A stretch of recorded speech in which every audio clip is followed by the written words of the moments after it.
Hey guys, Angry Monkey here. And Jackson Ferrell from Hot Pile of Garbage. We're doing some more 999. We're still in door 2, and we got our screwdriver put together.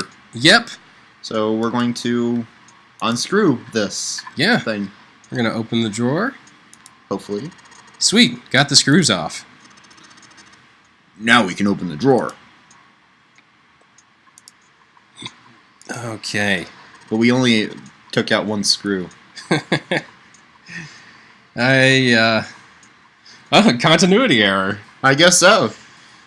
Get it together, game designers! Come on, game designers, get with it. What were you thinking? Anyway, there's nothing in here. Well, maybe the drawer's what we need. The drawer, huh? Alright, let's yank the thing out. Cool, we got 2 drawers. Yeah, I'm completing my set. Yeah, no, we just need one more drawer. Let's see. I'm joking, of course. You're not. I'm not.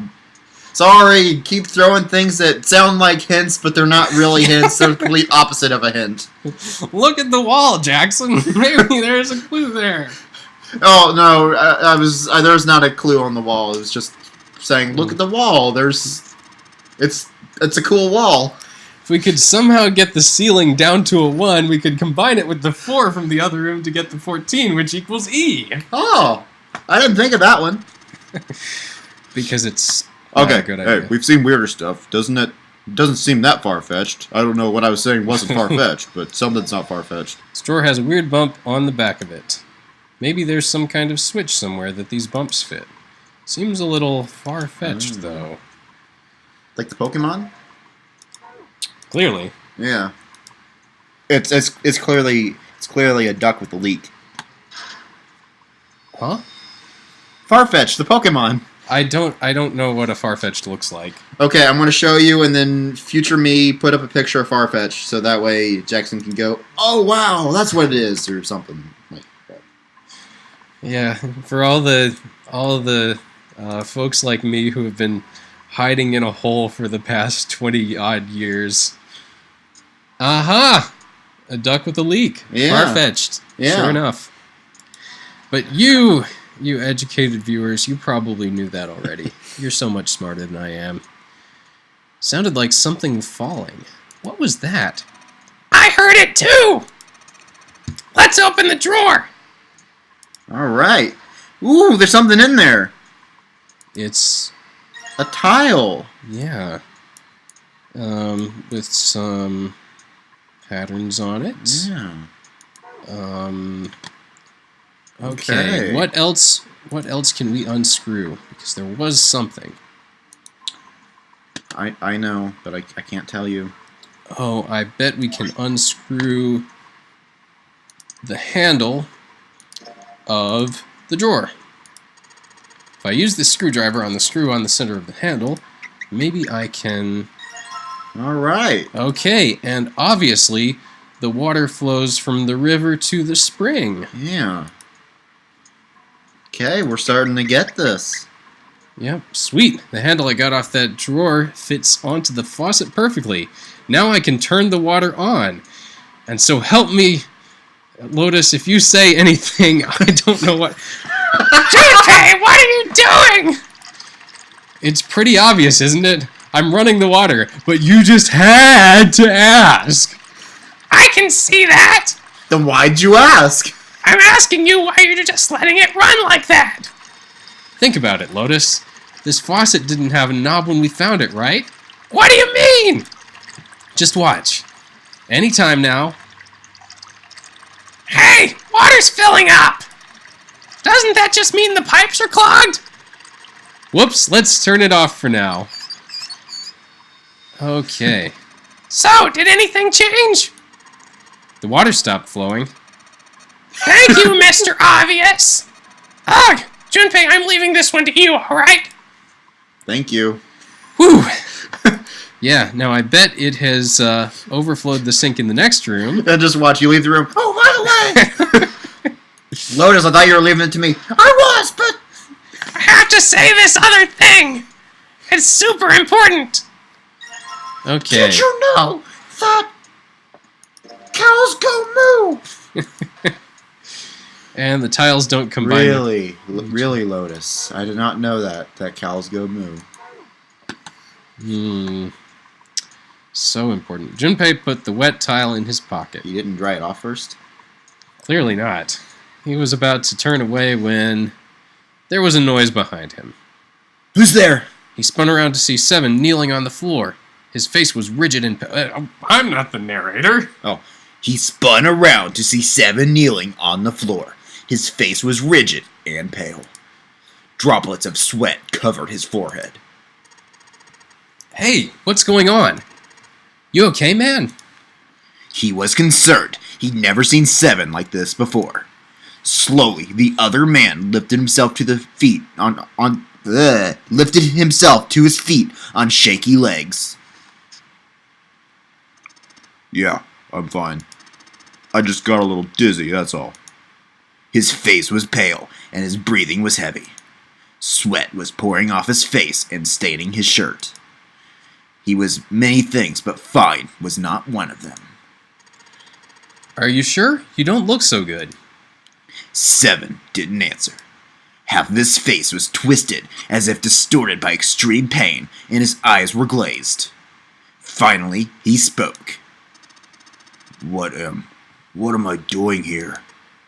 His words made no sense. What are you talking about? We opened the number 2 door and walked in here. Don't tell me you forgot? No, that's not what I mean. He shook his head several times, as if trying to clear something from it. It ain't much, but I think some of my memories came back. I think I've been here before. Huh?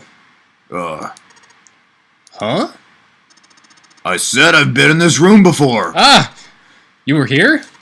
When? Why? How? Who? Where? Owie, Light, Nona. Suddenly, Seven was mumbling to himself. They were words Junpei didn't understand. Seven's hoarse voice trailed off, and Junpei couldn't make out what he'd said. What the junk was that? Seven's brow furrowed furiously, and he ground his teeth back and forth. It's right here. Or right there. I feel like I'm this close to remembering everything, but I just can't. Seven stopped, frustrated. He pulled his hat off and ran a hand through his hair. Then suddenly he looked up, his eyes wide. Whoa! That's right! An experiment. There was some kind of experiment going on the ship.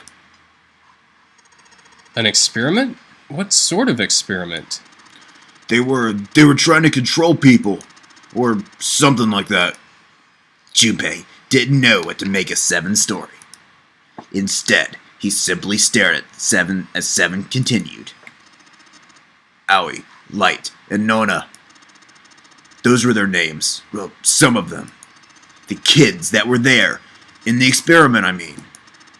I think there were 4 or 5 more, but I don't remember all their names.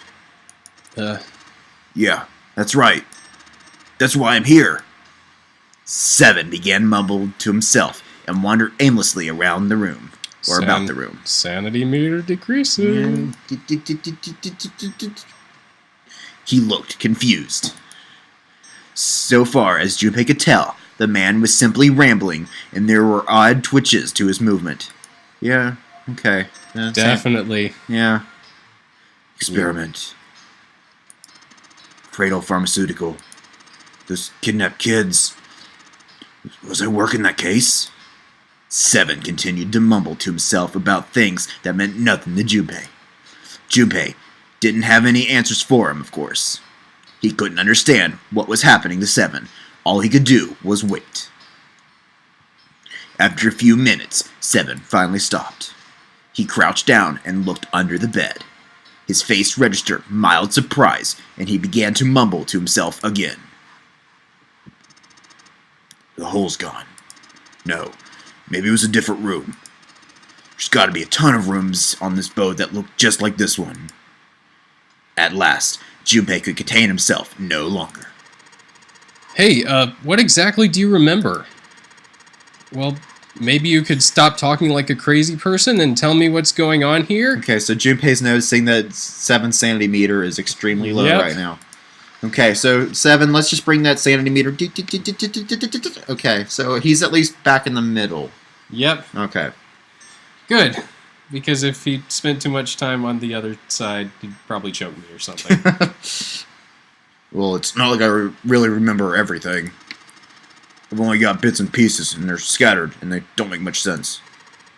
I don't care. Tell me the bits and pieces then.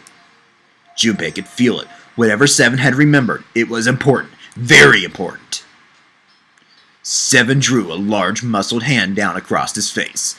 As he wiped the sweat from his brow, he spoke. From what I can remember, I think I was a cop. A cop? Yeah. I was looking for that group of kids that got kidnapped 9 years ago. You remember that, right? It was all over the news. Yeah. I was still in school. I don't remember all the details, but I do remember some of it. I think it was a bunch of kids right around my age. They all just disappeared. Nobody knew why. It was all over TV and the newspapers every day. So you're saying you were investigating it? Yeah. That's what it looks like. And I guess I found something. There was this medical company called Cradle Pharmaceutical that had something to do with those kids. After I figured that out, I managed to get some information out of somebody who worked for them. They told me a ship would be leaving that night with all the kids on it. Should I be reading this in Seven's voice or It narrator voice? sounds like Seven. Okay. They were going to be taken to some kind of big passenger ship somewhere out in the ocean. Look how different Seven looks there. Yeah. And so...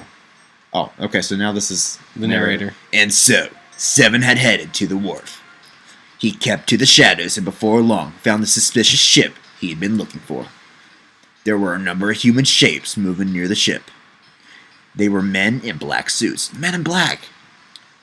Watch out for the... Oh, that's where his amnesia came from. Oh! It's all coming together now. Yeah, so the men in black... You don't remember anything. I don't remember everything. Who am I? What am I doing here? Whoa, who am I? What am I doing here? Click. Whoa. Okay, moving on. The bags. There was something about the way they moved as they were carried. There could be no mistake. There were human beings in those bags. Gasp. He had moved before he even realized he was going to. Out of the shadows he came, his gun already in his hand. He heard the words, "Don't move," but they weren't his. He felt metal touch the back of his head. Uh-oh. Okay. "Drop your gun," came from the cold voice from behind him. With the words, he felt the cold metal thing behind him press against his skull. This is a screwdriver thing. And that is why I like screwdrivers. The screwdriver saved my life that day. Slowly, Seven crouched down and laid his gun on the ground. Then suddenly, he felt a sharp pain in his neck. A needle. Was it some sort of drug? Probably. Yeah. I mean, Cradle Pharmaceutical. Yeah, probably. And he was thinking about that. Seven felt his face hit the cold concrete beneath him. That probably explains the scars then. Could be. I don't know if that would leave scars, but it's possible. Well, I mean, if you fall and you crack your head open or something as you hit the ground, True. The concrete, it's possible. He could feel the chill of it seeping into him.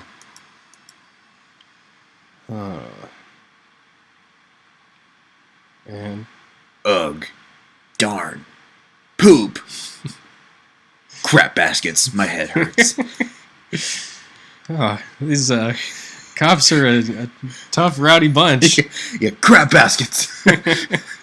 Seven woke to find himself lying on a hard floor.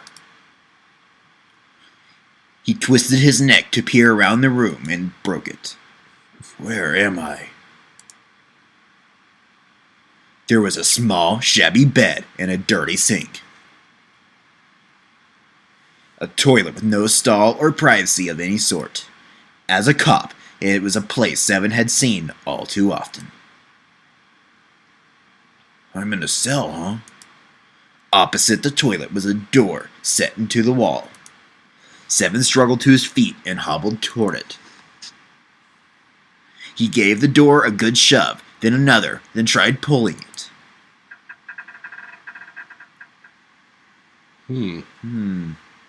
It didn't open.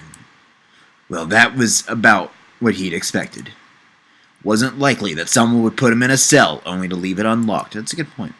He threw himself against the door a few times, but to no avail. I knew it. Seven grumbled to himself as he moved back toward the bed. He sat down. He sat there for a very long time. Just how long, he wasn't sure. At last, he began to nod off and had nearly fallen asleep when he was roused by a distant voice. It's over 9,000! The voice was far away, very far away. Seven couldn't understand what it was saying. What, 9,000? Good one. Nonetheless, it was a voice and a high one, most likely a child. Oh, sorry. What, 9,000? His eyes shot open.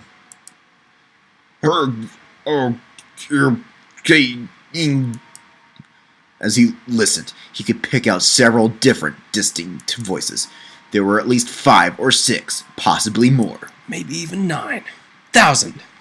What, 9,000? Where were those voices coming from?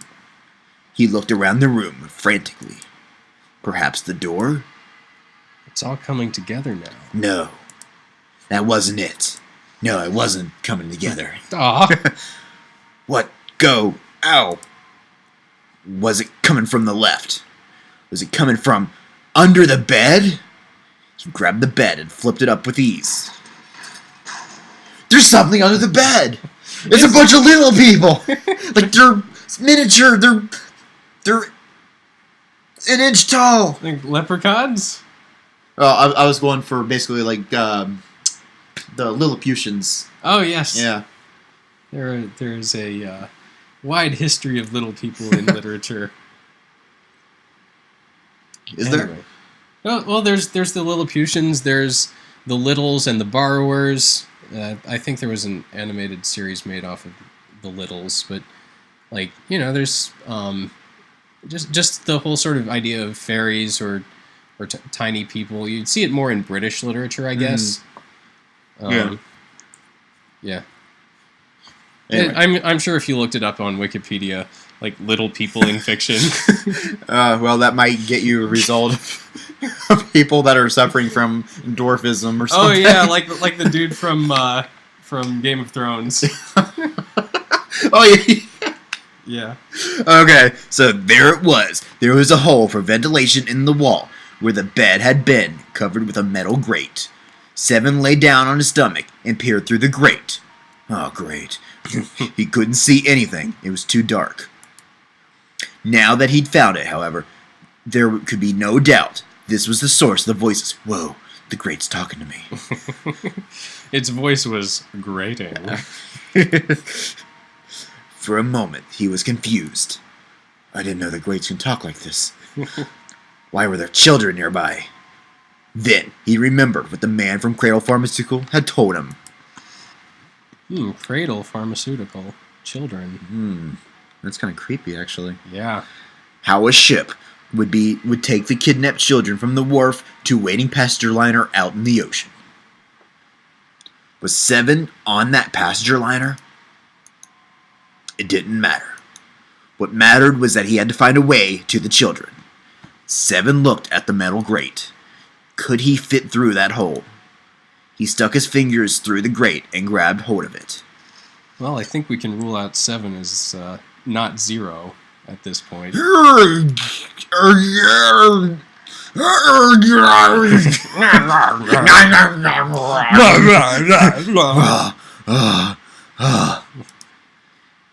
Yeah. How'd you like that, you son of a female dog? We've probably used that euphemism Yeah. before, but there are only so many different synonyms. The dark square sat open before him. Seven wiped the sweat from his forehead and crawled inside. I guess he fits. I guess so. Junpei waited for Seven to resume his story. The longer he waited, however, the clearer it became that Seven had no idea or no intention of doing so.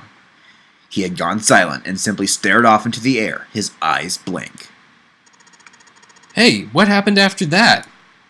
He'd waited long enough. Don't tell me he doesn't remember. But Seven shook his head. Called it!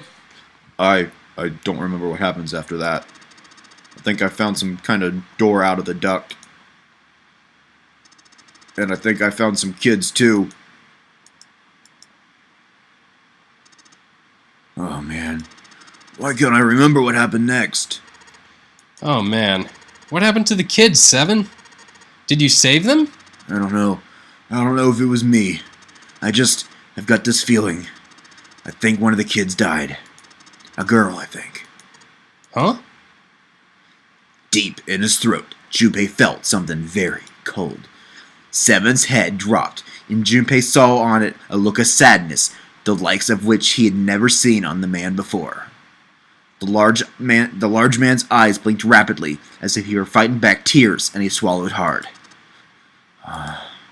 His sigh was like the melancholy set of an old abandoned building. He shook his head and spoke. Anyway, just please don't ask me anymore, okay? I really don't remember anything else. After that, Junpei could hardly try to force any answers out of the other man. There was nothing more he could do. Instead, Junpei turned his mind to trying to make sense of what Seven had told him.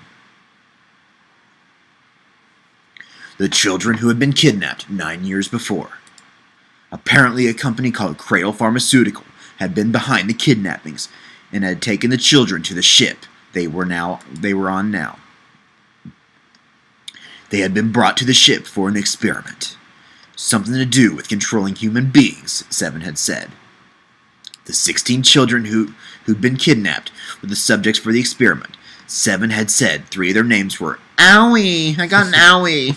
I've been trying to find a way to use that joke. Mm-hmm. Light and Nona. You finally got your chance. Yay! I'm probably gonna use that a few more times too. Owie got an Owie. Just gonna milk it for all it's worth, huh? Probably.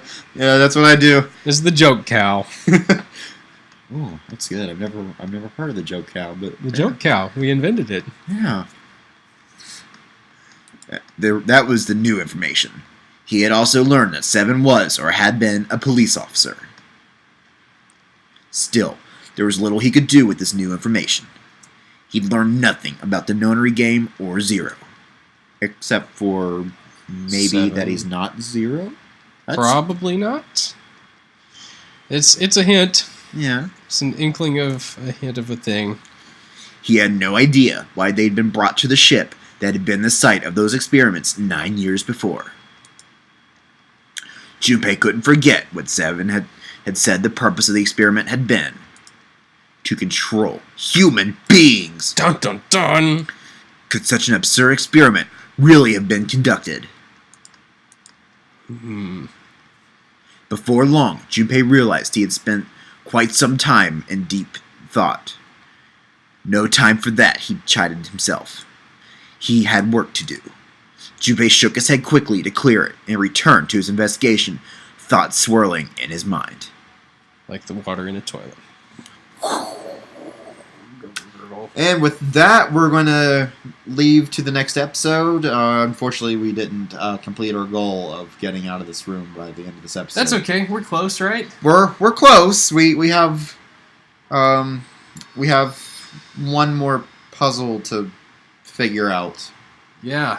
When Seven was trying to remember his stuff, I just thought about those times when a word is on the tip of your tongue, and you can't quite bring it up to the surface. Mm-hmm. Just imagine what that would be like, except it's not a word, it's your life. Yeah, I've never had amnesia, and that I can remember.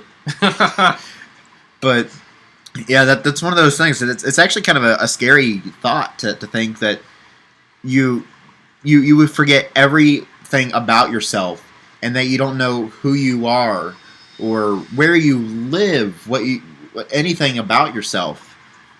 Yeah. I mean, it's a scary thought, and that's one of the reasons with, say, Alzheimer's. It's a scary thought with that, because at least amnesia is a temporary thing, but when you have something like Alzheimer's, it's something that just gets progressively worse. Yep. That's the end of your life. Yeah. You're just you're just more and more adrift in the cold loneliness of old age. Yeah. Yeah. Anyway, Philosophy monkey. Yeah, let's something to think about, guys. And sobering thoughts, monkey. Yeah. Anyway, we'll see you next episode. Yeah, we'll see you guys in the next episode. Goodbye.